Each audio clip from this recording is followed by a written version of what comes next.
ঘোষণা হয়ে গেল চ্যাম্পিয়ন্স ট্রফির ১৫ সদস্য দল।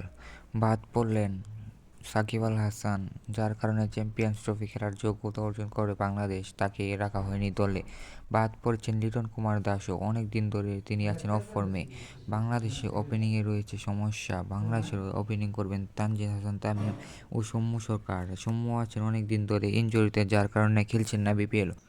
ওয়ানডাউনে খেলবেন কাপ্তান নাজমুল হোসেন শান্ত, তিনি দিবেন দলকে নেতৃত্ব। তারপরে মিডল অর্ডার দেখা যেতে পারে তাওহিদ হৃদয়কে, বর্তমানে তিনি অফ ফর্মেই রয়েছেন। সাথে থাকবেন মুশফিকুর রহিম। তারপরে ব্যাটিংয়ে নামতে পারেন আমাদের সাইলেন্ট কিলার মাহমুদুল্লাহ রিয়াদ, তিনি বর্তমানে ফর্মেই রয়েছেন। ফিনিশিংয়ের দায়িত্ব পাবেন জাকির আলী অনিক। ওয়েস্ট ইন্ডিজ সিরিজের মতো যদি ফর্মে থাকেন তাহলে বাংলাদেশের জন্য কাজের কাজটাই হবে। অলরাউন্ডার আছেন একজন, সে হলো মেহেদী হাসান মিরাজ। বোলিং অ্যাটাকে আছে অনেক পরিবর্তন। পেস অ্যাটাকে নেতৃত্ব দিবেন তাসকিন আহমেদ।